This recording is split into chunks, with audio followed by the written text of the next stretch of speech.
Graça e paz, amados. Bom dia. Tudo bem com os meus irmãos? Glória a Deus. Quero dar as boas-vindas ao irmão Walter. Seja muito bem-vindo. Aos irmãos, às irmãs, aqueles que nos acompanham pelas redes sociais. Que Deus continue nos abençoando nessa manhã tão especial. Amém, meus irmãos? Você louvou ao Senhor? Louvores lindos, não? Em que declaramos a majestade do nosso Deus, a grandeza dEle, o quanto precisamos dEle, amém? E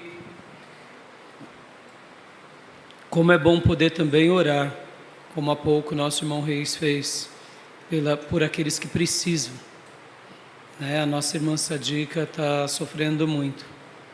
Outras famílias também têm passado dias difíceis. Perguntei há pouco pro Ângelo, né? O Ângelo nos disse que o Levizinho também essa noite deu muito trabalho para nossa irmã Fabiana, para o Alex, né? Uma luta. Mas estamos aqui passo a passo vencendo, amém, meus irmãos? E que Deus nos ajude na caminhada, amém? E antes de irmos à palavra do Senhor, eu quero orar com você. Quero orar para que Deus abra os nossos olhos, os nossos sentidos, o nosso coração, os olhos espirituais, para aquilo que Ele tem para nós.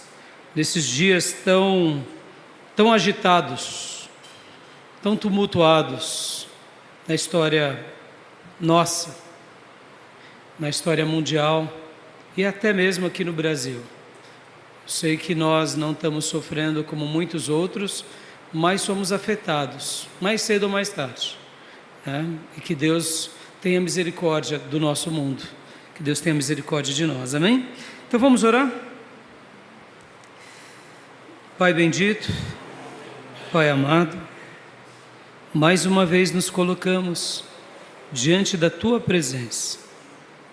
Obrigado, Deus, por essa manhã tão importante, que é a manhã que nos colocamos diante do Senhor.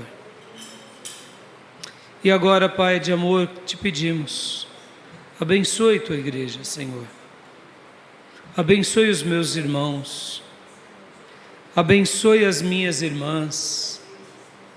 Ó Deus, tenha misericórdia, Pai, dos Teus filhos e filhas que sofrem num momento como esse, como é o caso da nossa irmã Sadica, como é o caso da Fabi, do Alex, do próprio Levizinho, como é o caso, ó Deus, do seu José Domingos, como é o caso, ó Pai, de tantos outros que muitas vezes têm lutado e batalhado, muitas vezes de forma até, eu diria, sozinhos, mas não têm desfalecido. Ó Pai, nessa hora, Senhor, eu te peço, abençoe os meus irmãos, as minhas irmãs, abra, ó Deus, o nosso coração, a nossa mente, os olhos espirituais para entender melhor a Tua palavra, para compreender melhor o que o Senhor tem para nós. E, ó Deus, nessa manhã tão especial que nós nos reunimos aqui como Tua igreja, fala conosco, Senhor. Fala conosco, tenha misericórdia do Teu povo, tenha misericórdia da Tua igreja, tenha misericórdia, ó Deus, da nossa cidade, de Ferraz de Vasconcelos, tenha misericórdia do Alto Tietê, Senhor, tenha misericórdia dessa região tão grande, ó Pai, e ao mesmo tempo que precisa tanto da Tua misericórdia, da Tua bondade. Tenha misericórdia, ó Deus, do nosso estado. Tenha misericórdia, Pai. Ó Senhor, tenha misericórdia. Tenha misericórdia do nosso país. Sim, Pai. Cada um que vive nessa pátria amada, cada brasileiro, cada família, cada povo, com as suas etnias e nações que habitam aqui. Tenha misericórdia, Pai. Tenha misericórdia. Tenha misericórdia, ó Deus das Américas. Tenha misericórdia do Ocidente, tenha misericórdia do mundo, Senhor, desse momento que temos vivido. desse instante que temos passado. Ó Senhor, te pedimos, salva, Senhor, salva as almas daqueles que realmente ainda não te conhecem.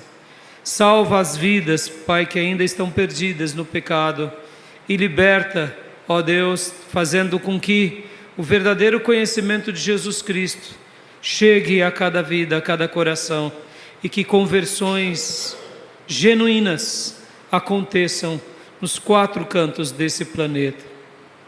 Pai, tenha misericórdia, inclusive, daqueles que estão, eu diria até na estratosfera, seres humanos que estão viajando em lugares que a gente nem imagina uma hora dessa, mas eles também precisam da tua misericórdia, onde quer que eles estejam, cientistas, astronautas e tantos outros, papai, que quem sabe uma hora como essa, se não for a tua graça, causarão mal ao mundo. Se não for a tua graça, todo conhecimento não dará a ele salvação.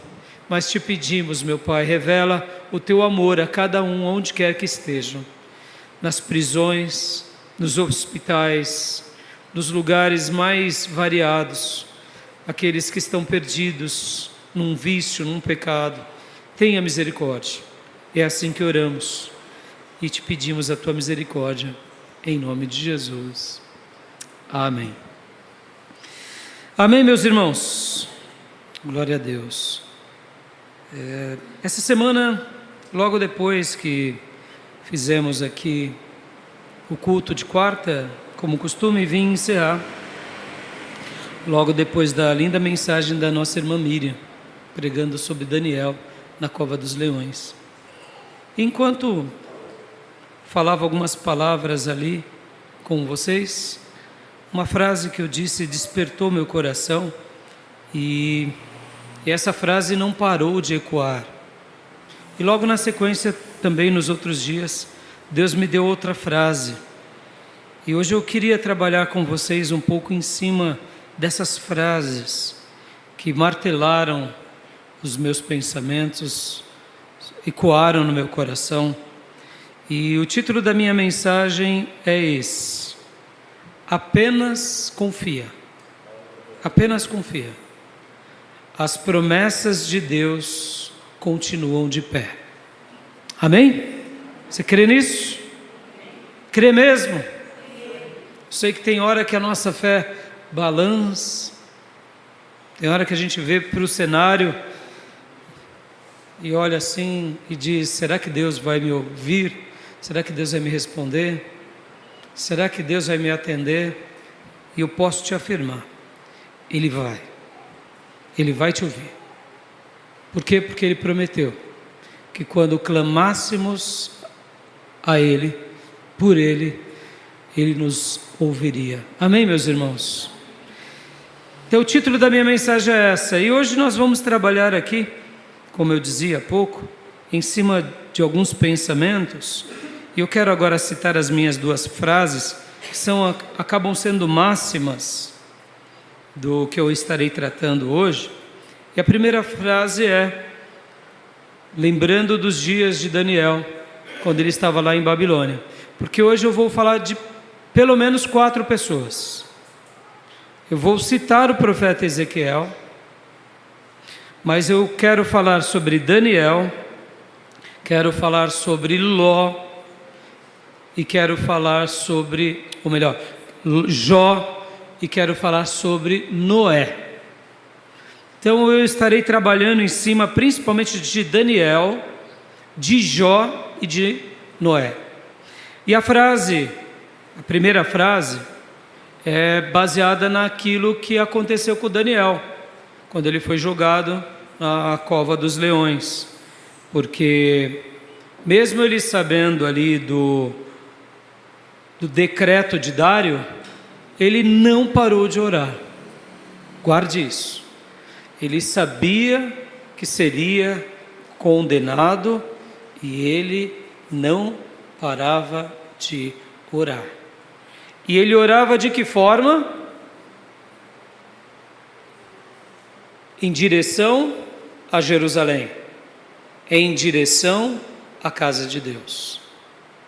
Por quê? Porque o Senhor tinha prometido que aqueles que orassem em direção àquela casa que era o templo, Deus ouviria as orações. Então Daniel, crendo na promessa, orou. Mas o detalhe é esse: como estava o templo? E a frase é essa: o templo, enquanto Daniel orava, estava em ruínas.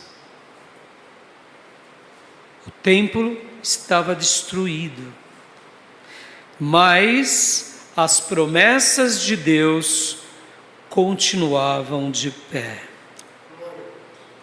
O templo estava em ruínas, Jerusalém estava despedaçado, Judá arruinado, mas a promessa de Deus se mantinha firme e se mantinha de pé.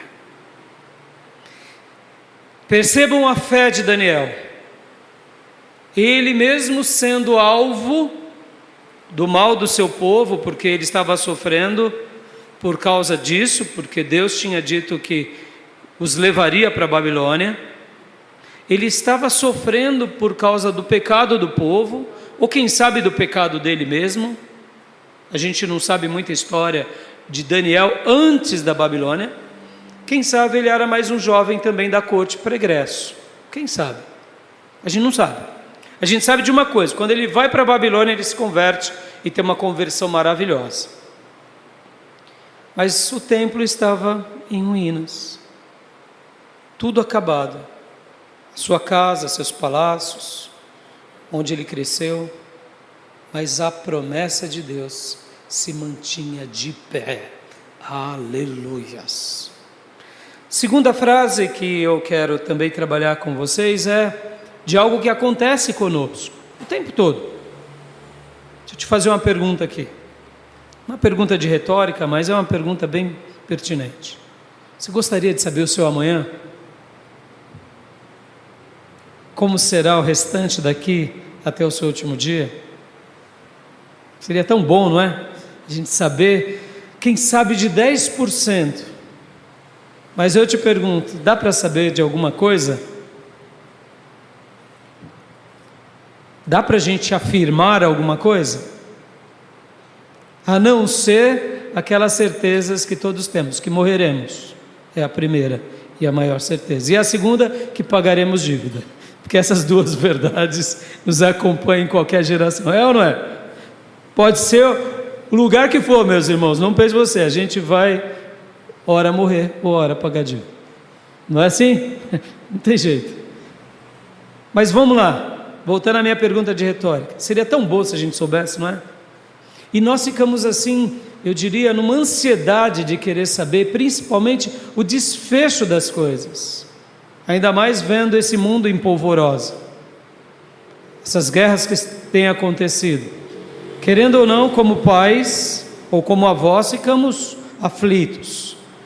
Como pastor, ficamos sempre naquela situação: Senhor, o Senhor está voltando, o anticristo já está aí, a inteligência artificial será esse anticristo, ou o que vai acontecer, meus irmãos? A gente não sabe. Mas gostaríamos ou não? Creio que sim, não é?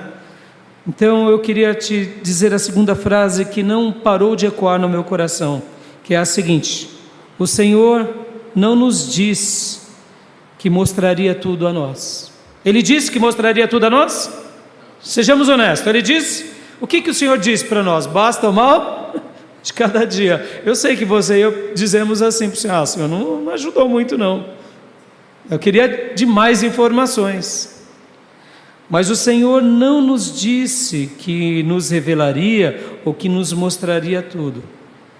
Ele apenas nos diz para confiar nele em tudo. Amém, meus irmãos? Sejamos honestos. Ele diz isso para nós ou não? Isso ele diz. Ele diz: confia em mim, creia em mim, confia em mim o tempo todo. Nos momentos bons, confia em mim. Nos momentos ruins, confia em mim. Ou seja, ele não disse para nós que nos mostraria. Ele só disse para nós o seguinte: confia em mim, creia em mim. Amém, meus irmãos? Então guarde essas duas frases, que elas serão, eu diria, o coração do que refletiremos hoje, porque talvez você esteja vivendo como Daniel, vendo a ruína, o quadro está caótico, você não tem esperança, o inimigo sitiou o seu quintal, quem sabe a sua história, quem sabe a sua família, quem sabe o seu legado, está tudo em ruína. Eu digo, é verdade em parte, porque pode estar em ruína aquilo que você tem, ou quem sabe a sua saúde, ou quem sabe o momento que você vive, mas a promessa de Deus não está em ruína, ela se mantém de pé. Deus não nos disse que mostraria tudo para nós. Aliás, Ele disse que mostraria algumas coisas. Deuteronômio 29 diz isso. E aqui está o livro de Deus deixado como revelação de tudo o que precisamos para a nossa vida. Mas Ele nos diz sempre: confia em mim. Confia, o tempo todo. Amém, meus irmãos? E eu te convido agora a abrir a sua Bíblia em Ezequiel, livro do profeta Ezequiel, capítulo de número 14, versículos de número 14 e 20. Quero pegar esses três personagens que foram prestigiados pelo profeta Ezequiel. 14, estarei lendo na NVI. Estivessem nela, por sua retidão, eles só poderiam livrar a si mesmos. Palavra do soberano, o Senhor. E agora, versículo de número 20. Juro, pela minha vida, palavra do soberano, o Senhor, mesmo que Noé, Daniel e Jó estivessem nela, eles não poderiam livrar seus filhos e suas filhas. Por sua justiça, só poderiam livrar a si mesmos. Amém? Eu já explico melhor o contexto para vocês, e quero apenas destacar agora essa declaração divina. Deus está prestigiando esses três homens, Noé, Daniel e Jó, como homens justos. Pense nisso. É um elogio divino para uma geração, para um povo. Deus está dizendo: olha, esses três homens alegraram meu coração, esses três homens eu os vejo com graça, esses três homens foram justos diante de mim.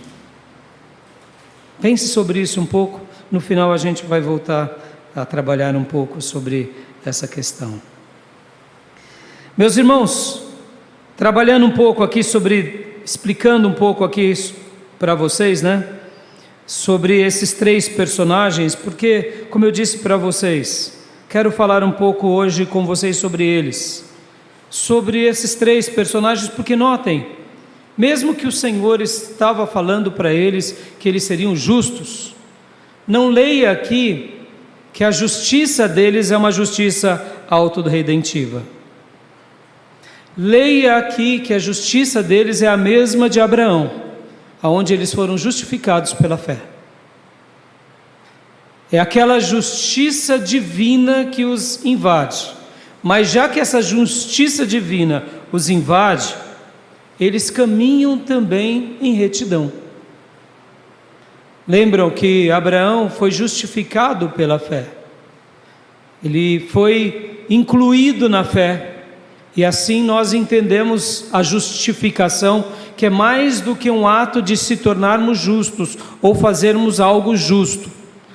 Podem ver que a justificação em Cristo não é simplesmente algo que nós conquistamos, mas Deus conquista por nós.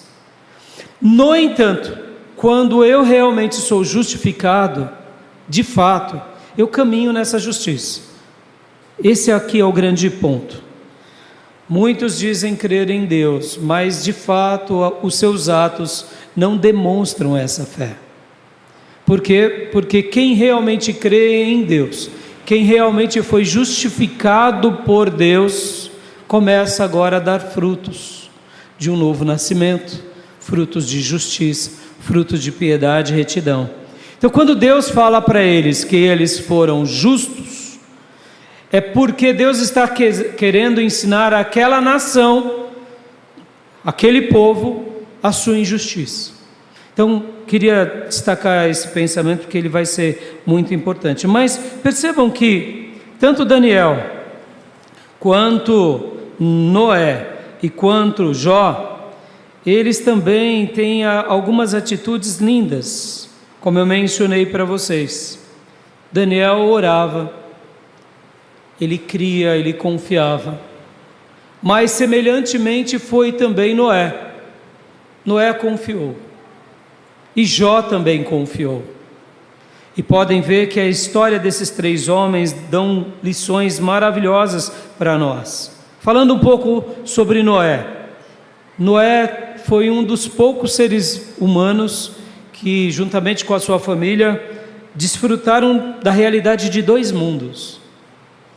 O mundo antes do dilúvio e o mundo depois do dilúvio. Já pararam para pensar? Ele conheceu o mundo antes do dilúvio e o mundo pós-dilúvio. Ele foi um tipo de Adão e Eva, de uma outra geração. Porque Adão e Eva também conheceram o mundo perfeito e depois conheceram o mundo caído.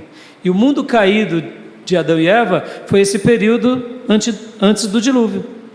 Nós, depois do dilúvio, só conhecemos essa fase, não é? Verdade. Vai chegar uma época que o Senhor virá buscar a sua igreja. Alguns, quem sabe, conhecerão essa mudança na história. Será que somos essa geração? Não sabemos. Mas percebam, Noé, a Bíblia vai chamar, lá no livro de Pedro, em 2 Pedro 2,5, que ele era pregador da justiça. Lembra que eu falei há pouco? Ser justificado. Ele pregava a justiça de Deus. O Senhor virá destruir a terra. O Senhor virá castigar a terra. E ele pregava, ele era um pregador da justiça. Assim como Hebreus 11:7 vai chamar Noé também de o herdeiro da justiça. Ele vive a justiça de Deus. Aquela justiça que Deus tinha dito: todos quanto entrarem na arca estarão salvos. Logo ele entra, sua casa entra e ele fica salvo. Então ele prega antes da destruição, ele vive a justiça de Deus na sua própria pele e depois sobrevive. Então ele é o pregador da justiça, o herdeiro da justiça, e ele é esse homem que cria em Deus, também quando ele viu seu mundo em ruínas, não foi? Semelhante a Daniel, que viu o palácio real destruído, Noé viu o seu mundo destruído. Mas eu te pergunto, e as promessas de Deus sobre Noé continuaram de pé? Amém, meus irmãos?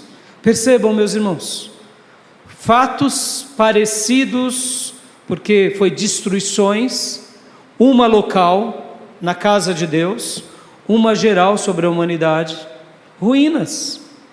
Tudo que Noé tinha, possuía, tudo literalmente foi por água abaixo. E uma nova história foi reconstruída a partir dele. Mas as promessas de Deus se mantinham de pé para aqueles que viviam segundo a palavra de Deus. E Jó, meus irmãos? Meus irmãos, Jó, então o que falar de Jó? Jó também foi outro que viu o que? O seu mundo ruir. Jó era um homem que vivia ali, como estudamos essa semana inclusive, no período chamado patriarcal, ou seja, a história de Jó se dá entre Abraão e Moisés. Possivelmente é o livro mais antigo da Bíblia. Possivelmente ele tinha ali alguma linhagem um pouco árabe, ele era meio parente apenas de Abraão.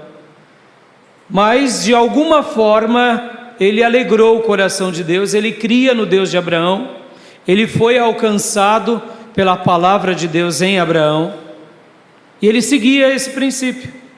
Ele era o sacerdote do seu lar, ele era alguém que fazia o sacrifício pela sua casa, mas ele também viu o quê?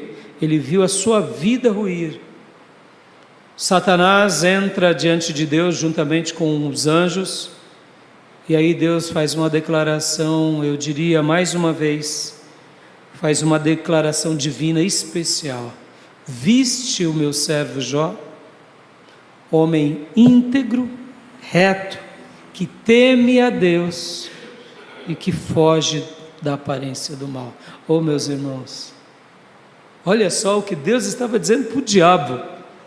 Viste o meu eleito, homem íntegro, reto, que me teme e que foge do mal. Aleluia. Mas Satanás disse: toca nos bens dele, porque se você tocar nos bens, ninguém te adorará. Toca nos filhos, toca na carne, e ele vai te negar. E aí Deus diz, as duas investidas das trevas, pode ir. E a Bíblia diz que ele perde os bens, que ele era o mais rico dos seus dias, que ele perde as posses, perde os filhos, tragicamente, e perde depois a sua saúde. Vive agora possivelmente como um leproso, e a Bíblia diz que mesmo assim ele não pecou, porque ele disse: nu eu vim do ventre da minha mãe, nu eu voltarei, bendito seja o nome do Senhor. E aí vem sua esposa e tenta levá-lo a abandonar a fé, e vem seus 3 amigos julgando ele. E ali o livro de Jó mostra que justos podem sofrer, justos sofrem. E Jó, ali, enquanto os seus amigos falam com ele, ele entra em crise, ele peca e ele diz palavras duras a Deus. Deus levanta Eliú, e ali com Eliú, aquele jovem garoto, ele cai em si, ele se arrepende, e ele pede perdão a Deus, pelas palavras que ele tinha dito e pela autojustiça dele. E o final de Jó é lindo, porque Deus restaura em dobro tudo que ele tinha. Então perceba, Jó também é alguém que tem fé, mas é alguém que também vê o quê? A sua vida, a sua família, sua riqueza, tudo em ruínas, e a sua saúde. Mas eu te pergunto, tudo veio à ruína? Foi. Mas e a palavra de Deus? Manteve-se de pé? Manteve-se firme? Aleluias. E no livro de Jó, por 2 vezes, ele faz pelo menos 2 declarações maravilhosas de Deus, mesmo ali cometendo alguns deslizes, que é em Jó 16, 19, que ele diz que Deus é o seu advogado. Aleluias. Guarde essa palavra, Deus é o seu advogado. E depois em Jó 19, 25, que ele fala: o meu Redentor vive, o meu Redentor existe, ele se levantará sobre a terra. Posso ouvir glórias a Deus? Então, meus irmãos, guardem isso, a confiança que eles, todos eles, Daniel, como o próprio Noé, não está nos textos de Daniel e nem nos textos de Noé, mas eles tinham a Deus como o seu juiz, e não só o seu juiz, mas o seu advogado e o seu redentor. Guarde isso, você tem confiado em Deus, você tem a Deus como seu juiz, como seu advogado, ou melhor, e você tem Ele como seu redentor. Então guarde essas palavras, porque ela será importantíssima aqui, para que a gente possa, no final dessa mensagem, orar. E agora, como eu tinha dito, o 4º homem que eu ia pincelar apenas, que é Ezequiel. Quem era Ezequiel? E aqui fica uma lição de casa bem interessante aqui para cada um de vocês. Ezequiel era da linhagem sacerdotal, ele era um sacerdote, mas ele também foi alvo do cativeiro babilônico. Assim como Daniel, ele foi levado ao Império Babilônico quando ele tinha por volta de 17 anos. Daniel era da tribo de Judá e ele vai ser deportado para a Babilônia por volta do ano 605 a.C. É na primeira investida de Nabucodonosor contra Jerusalém. Percebam, irmãos, Jerusalém não cai do dia para a noite. Jerusalém cai depois de 20 anos. Mas tem 3 investidas de Nabucodonosor. Nessa primeira investida em 605, foi como que se dissesse: vocês agora são meus vassalos. E eu pego os príncipes de vocês, e começo pelos príncipes de Judá. E Daniel era um deles. E aí ele é deportado para a Babilônia. Possivelmente, dizem os estudiosos, que ele vira eunuco.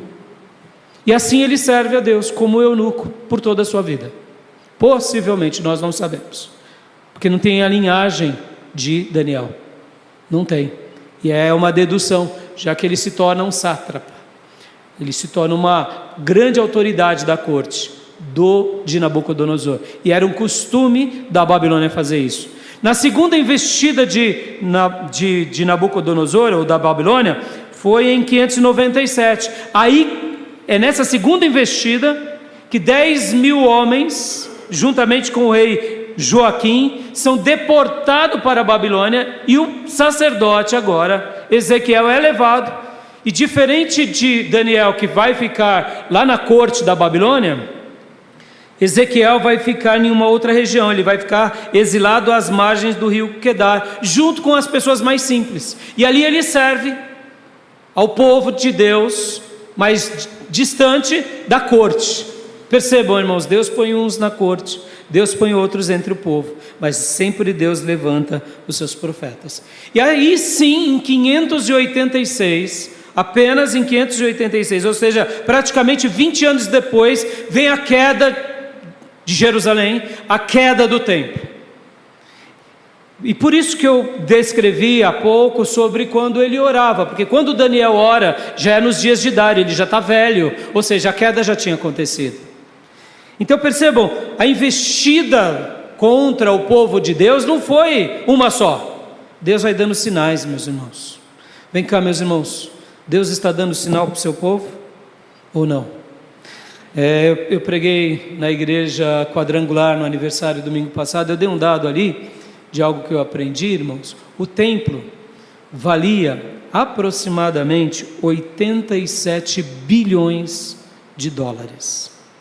Se você fizer o preço do ouro, colocando a 35 a onça, um termo no mercado financeiro que a gente usa. Hoje o ouro subiu muito mais, muito mais.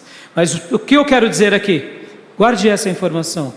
Deus permitiu com que aquele templo de glória, onde estava a presença de Deus, que tinha uma riqueza de 87 bilhões, quem faz essa conta é a Sociedade dos Arquitetos de Illinois. Imagina, irmãos, Deus permite com que venha um povo ímpio e destrua o seu povo, e destrua a casa de Deus, que valia 87 bilhões de dólares nos dias que fizeram essa conta. Olha só que interessante, irmãos. Por que Deus fez isso? Porque Deus estava querendo dar uma lição. E agora eu quero simplesmente entrar agora no texto e no contexto do que a gente leu aqui, porque talvez você se pergunte assim: vamos voltar aqui e ler novamente os mesmos versículos, que eu vou dar uma síntese para vocês. Versículo de número 14, de Ezequiel 14. Mesmo que estes 3 homens, Noé, Daniel e Jó, estivessem nela, por sua retidão, ela só poderiam livrar a si mesmos. Palavra do soberano, o Senhor. Eles só poderiam livrar a si mesmos. O que Deus estava querendo dizer aqui para esse povo? E agora lendo também o versículo 20. Juro pela minha vida, palavra do soberano, o Senhor, mesmo que Noé, Daniel e Jó estivessem nela, eles não poderiam livrar seus filhos e filhas por sua justiça, só poderiam livrar a si mesmos. O que Deus estava usando aqui, esses 3 personagens como exemplo. Agora o profeta Ezequiel, lá na Babilônia, como fruto também do castigo de Deus, cuidando do povo de Deus, lá às margens do rio Quedar, ele está dizendo isso: olha, se estivessem em Jerusalém, esses 3 homens, já que eles foram íntegros, eles seriam salvos. Nem a família deles se salvariam por ele. Se viesse o castigo nos dias deles, eles se salvariam. O Senhor está dizendo, a família deles não seria salvo por eles. E aqui dando um contexto, só para vocês entenderem, de Ezequiel 14 até Ezequiel 16, esse compêndio, esse contexto, vai mostrar o profeta Ezequiel repreendendo Judá, repreendendo Jerusalém, e chamando eles ao juízo divino. Por quê? Porque aqui vocês vão ver que Deus vai falar que esse povo praticou o adultério espiritual, que Jerusalém foi um adúltero espiritual, pior do que Samaria. Aqui o próprio texto vai dizer que esse povo naqueles dias que foi castigado nessas 3 investidas, se tornaram pior do que Sodoma e Samaria.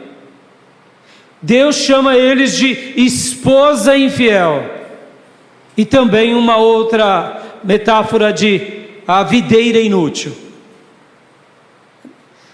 Eu fico com o meu estômago revirado, irmãos, quando eu imagino aquele contexto.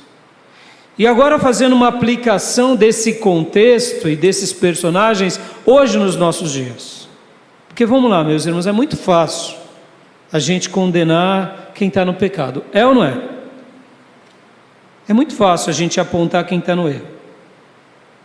Então quando a gente olha, a guerra, quando a gente olha os maldosos, a gente fala, vai vir fogo do céu sobre eles. Sim, isso é evidente, meus irmãos, precisa ser inteligente. Até mesmo os ímpios sabem disso, que homens maus serão punidos. E tem muitos homens maus nos nossos dias, tem ou não tem? A quantidade tem sido assim, tem aumentado a cada dia. Hábitos maus, hábitos vis, práticas horrorosas, costumes depravados, atrocidades das mais abomináveis. Falar que esses serão condenados é chover no molhado, é ou não é? Fazendo a aplicação correta, o juízo de Deus virá sobre a terra? Virá, isso é um fato. Mas Deus está preocupado com eles apenas? Claro que sim, porque Deus ama todos, Deus não queria castigá-los. Mas vem cá, fazendo a aplicação correta, quem hoje realmente representa Judá e quem hoje representa Jerusalém? Fazendo a aplicação correta do Novo Testamento, quem é que representa Judá e quem é que representa Jerusalém? Vamos lá, uma grande aula. Quem é que representa? É os ímpios? Ou são os servos, aqueles que foram iluminados na palavra? Porque Judá era o reino do futuro rei eterno, era a linhagem sagrada, e Jerusalém era o lugar que Deus tinha escolhido para ele habitar. Estão entendendo?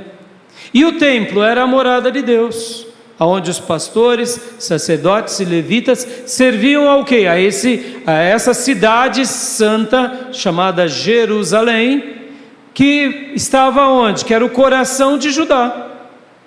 Fazendo a ponte correta, meus irmãos, Judá quem são? É o povo de Deus espalhado na terra, são os lavados e remidos no sangue do Cordeiro. E Jerusalém são os ministros, são os sacerdotes, são aqueles que receberam dons de conduzir esse povo. Então eu queria pegar emprestado aqui, porque o castigo de Deus foi contra o povo eleito, a cidade eleita e a casa de Deus, para dar uma lição a todos eles. E aí eu digo para vocês aqui, meus irmãos, o povo de Deus foi julgado ou não? Foi. Eu pergunto, o povo de Deus, nesses 2000 anos, tem passado por punições ou não? E recentemente nos nossos dias, tem passado ou não? Tem passado. Notem isso, irmãos, e orem. Orem por nós, em primeiro lugar. Orem pelo povo de Deus espalhado na terra. Porque que tipo de legado queremos deixar para as outras gerações? Que tipo de igreja queremos deixar para o futuro? Daqui a 100 anos, quando olharem aqui para essa cidade, o que dirão de nós? Que fomos fiéis ao Senhor? Ou que fomos mais um que se perdeu dentro da igreja? Que tipo de igreja dirão de nós daqui a 50 anos, 200 anos? Porque quando a gente olha para o passado, a gente aponta, e é uma lição de casa que a gente tem que fazer, e a gente tem que se envergonhar sim dos nossos erros. Por exemplo, irmãos, Lutero, logo depois da reforma protestante, ele foi pregar para os judeus. Os judeus não quiseram se converter, ele amaldiçoou os judeus. Foi um erro feio de Lutero. Ele amaldiçoa e escreve um livro, esses malditos, e vocifera um monte de besteira. Mas pastor, Lutero não acertou? Acertou. Mas e com os judeus? Errou feio. E a gente tem que pensar sobre isso. Será que a gente também está só acertando ou será que a gente está errando? Na história do protestantismo, nesses 500 anos, fica uma pergunta: será que a gente tem acertado ou temos errado? Vamos lá, meus irmãos. O problema racial americano. Sabe onde ele criou força? Dentro dos movimentos Ku Klux Klan, nome até ruim de falar. Dentro das igrejas, sabia? Dentro das igrejas, não podia entrar negros. Não podia. Se matava, pendurava, se enforcava. E as igrejas eram só de brancos. O racismo foi estabelecido com vínculos protestantes, porque se dizia naqueles dias na igreja americana que negros eram descendentes de Cã, e Cã tinha que ser amaldiçoado. Então mata os, né? Nasceu mais moreninho, frita ele. Olha que loucura, meus irmãos. E o movimento dentro das igrejas.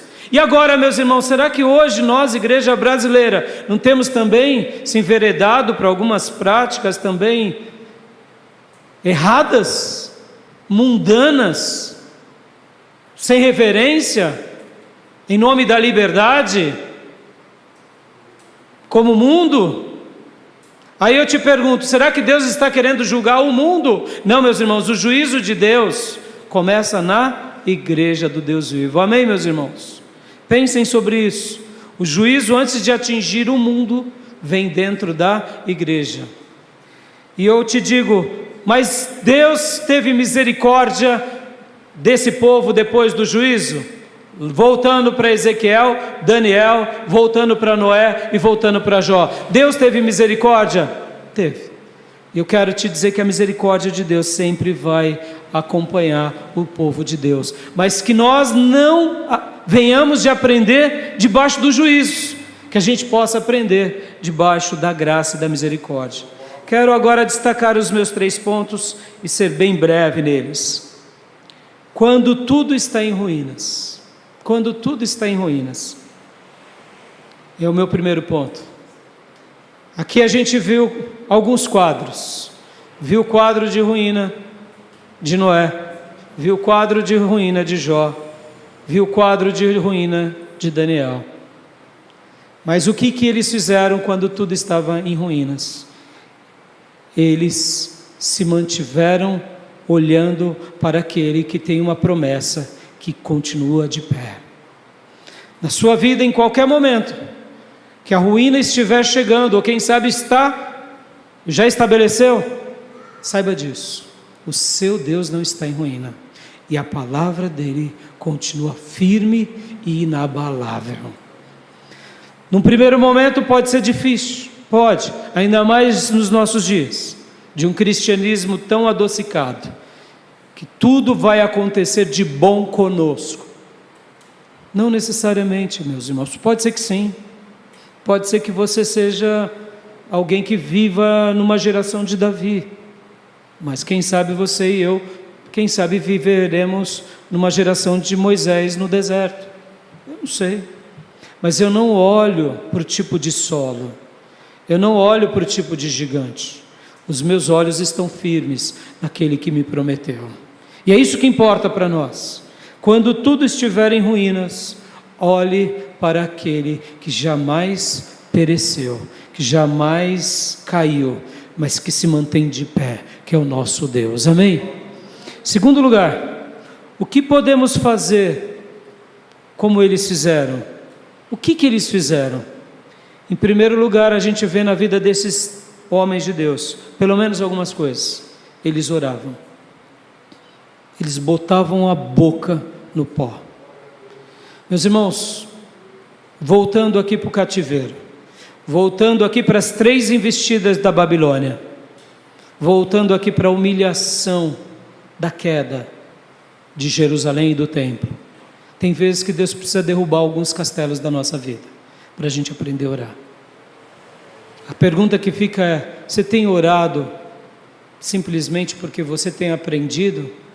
Se você não aprendeu a orar pelo amor, o Senhor, Ele vai te olhar com misericórdia.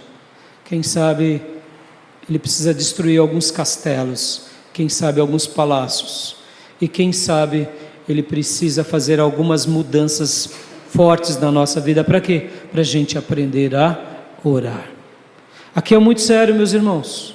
Percebam que hoje até na igreja evangélica brasileira, até para se orar a gente tem que fazer campanha, senão os irmãos não vêm orar.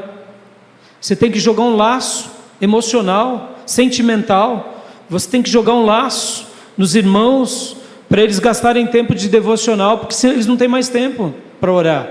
Hoje as redes sociais, a vida deles é tão ativa que os irmãos não querem mais orar, e o pastor fala, vamos orar? Não. Então tem hora que Deus permite com que algumas coisas entrem em ruína, e guardem isso, irmãos, a ruína é uma bênção, quando a gente se torna ensinável.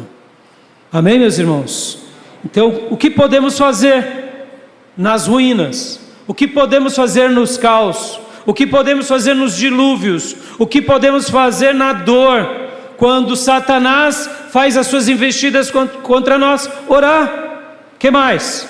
Podemos continuar acreditando em Deus, tendo fé nele. Uma fé firme. Uma fé que não vacila, que não olha para trás e que não retrocede. Porque Hebreus diz que aqueles que retrocedem, o Senhor não tem prazer neles. Nós não somos dos que retrocedem, igreja. Diga no seu coração, quando você estiver com dúvida, eu não sou daquele que retrocede, porque o Espírito de Deus habita em mim. O que mais podemos fazer? Lembra que eu disse que Jó, no seu caos, ele tinha um advogado? Lembra que eu disse que assim Daniel, como Noé, tinha um advogado?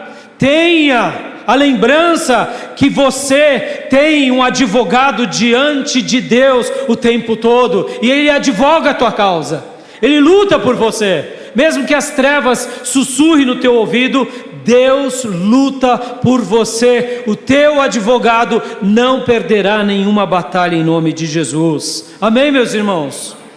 E o que podemos fazer, pastor, no meio de toda essa ruína, de todo esse caos, de todo esse terror, de todos esses que nos oprimem?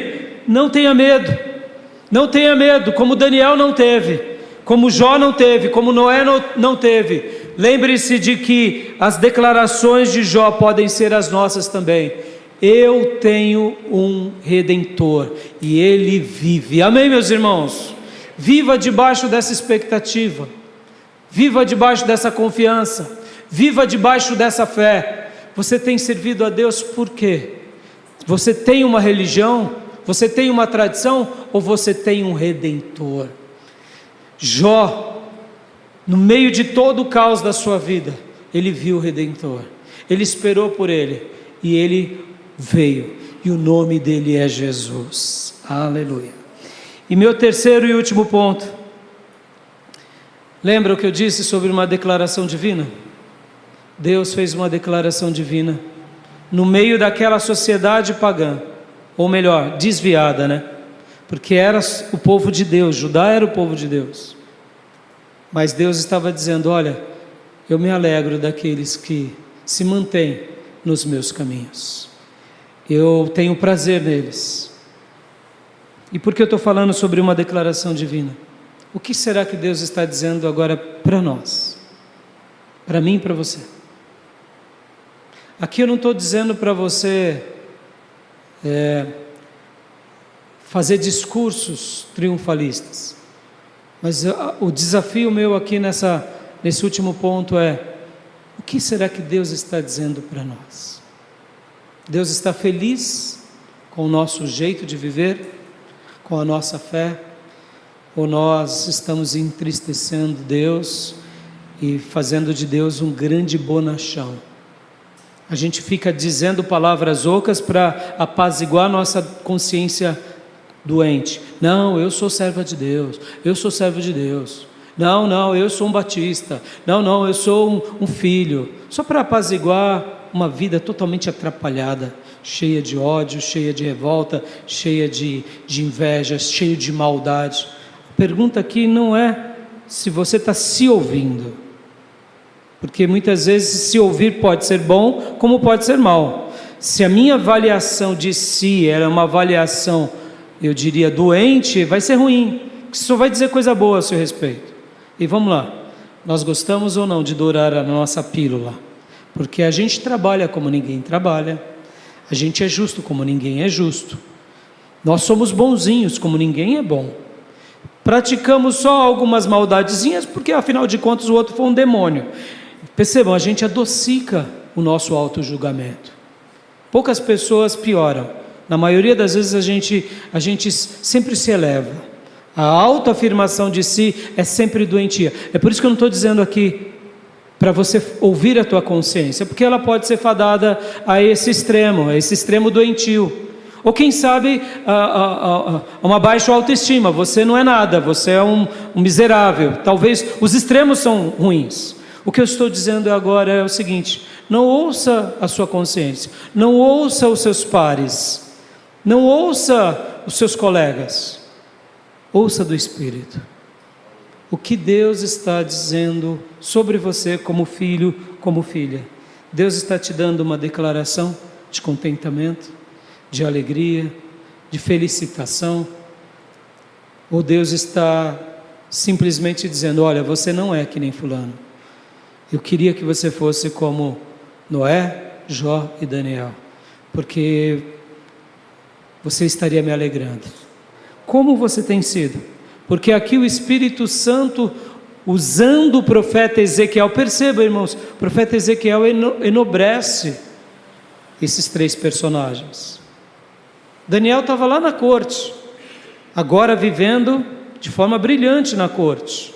E Ezequiel não está com dor de cotovelo, perceba, ele está celebrando, porque com certeza tinham já chegado as mensagens de Daniel, que Daniel buscou a Deus, que Daniel interpretou o sonho de Nabucodonosor, Daniel teve as visões, Daniel com certeza já tinha chegado muita informação boa, que ele e os seus amigos não se dobraram, o dinheiro não os corrompeu, a comida real, a bebida real, eles se mantiveram firmes. Ou seja, Daniel era um exemplo vivo para o próprio Ezequiel, e Ezequiel agora prestigia o seu povo que estava ali às margens do rio Quedar, olha, dizendo: vamos olhar para eles. Em outras palavras, nós estamos aqui porque os nossos antepassados e nós desprezamos o profeta Jeremias, e agora Deus coloca esses três personagens diante de nós. Eu poderia dizer os quatro personagens de Ezequiel. O que Deus está dizendo para nós? O que Deus está dizendo para a nossa igreja? Para os nossos dons, talentos, para a maneira que tememos a Deus na nossa casa, a maneira em que tememos a Deus no nosso trabalho, com os nossos recursos, Aqui eu não estou falando de dízimo e oferta não, meus irmãos, eu estou falando de testemunho cristão. Como nós temos feito e como temos realizado. Eu queria finalizar citando aqui os recabitas dos dias de Jeremias. Os recabitas, como eu preguei semana passada, lá na quadrangular. Os recabitas receberam uma palavra da parte do Senhor: nunca faltará ninguém que me sirva, dessa linhagem. Meus irmãos, quem eram os recabitas? Era um grupinho esquisito lá em Judá, nos dias do profeta Jeremias. Mas os esquisitão, que não eram nem judeus consanguíneos, alegraram tanto o coração de Deus, que eles receberam uma declaração divina, que somente Davi recebeu e Arão recebeu. Porque, irmãos, lembra que eu te disse? A promessa do Senhor se mantém de pé. Existem promessas do Senhor que são incondicionais, e muitas outras são condicionais. Quando Deus libera uma palavra incondicional, é algo inenarrável, irmãos. É algo inenarrável. É como se Deus dissesse, por exemplo, para nós: estou tão feliz com vocês, meus servos dessa igreja local, que jamais faltará, enquanto vocês e os seus descendentes existirem, servos fiéis diante da minha presença. Oh, meus irmãos, ou seja, a gente pode descansar.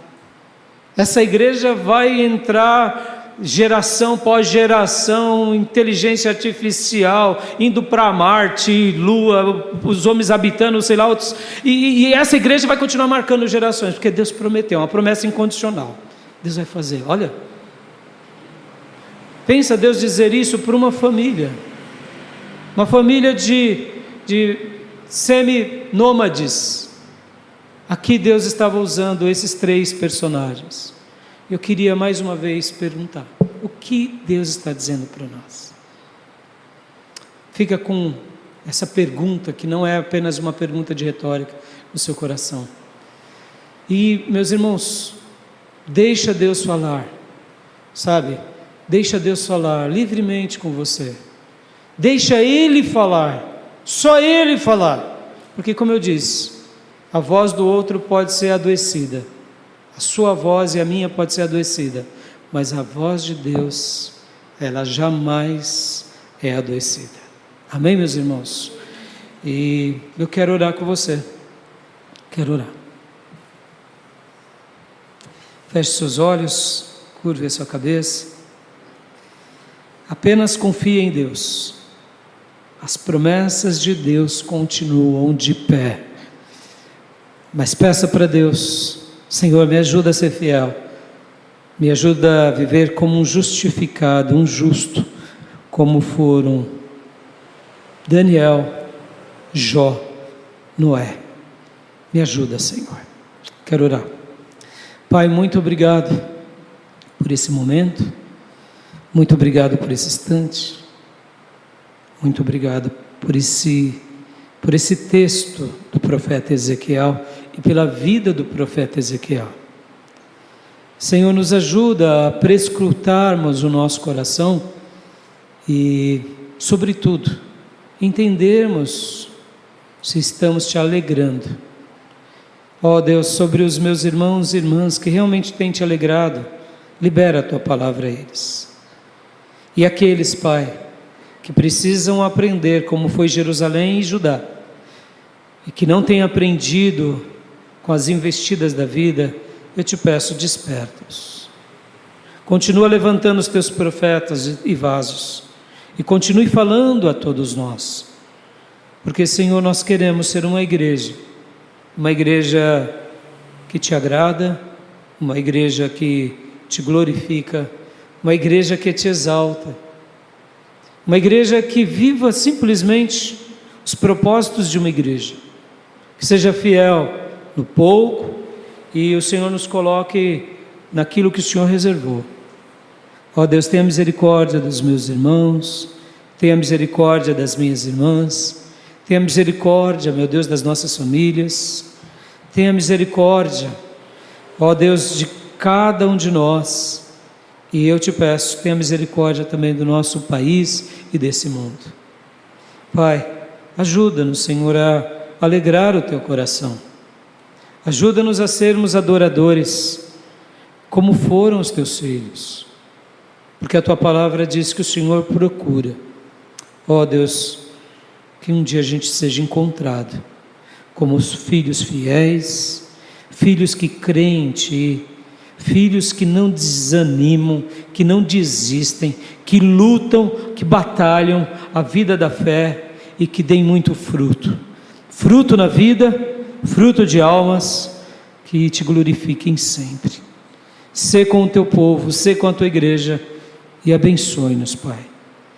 E ajuda-nos a confiar em Ti, hoje e sempre, porque as Tuas promessas jamais cairão por terra. Elas estão firmes, elas estão de pé, e eu sei que os Teus filhos fiéis desfrutarão destas promessas a cada momento. É assim que eu oro, é assim que eu Te agradeço, é assim que eu Te peço. Abençoe-nos e ajude-nos, em nome de Jesus. Amém. Amém, meus irmãos. Que Deus continue falando muito mais ao seu coração. Quero dar a bênção apostólica. Que a graça do Senhor Jesus, que o amor de Deus Pai e as santas e eternas consolações do Espírito Santo de Deus estejam com todos vocês, agora e para sempre. Amém. Apenas confiem. As promessas de Deus continuam de pé. Amém, meus irmãos? Deus te abençoe, podem se abraçar. Muito obrigado a você que veio aqui, os irmãos que nos acompanham nas redes sociais. Digam de onde você está nos assistindo. Que Deus continue abençoando a cada um de vocês, a todos nós. Podem se abraçar. Está encerrado o nosso culto. Excelente domingo a todos.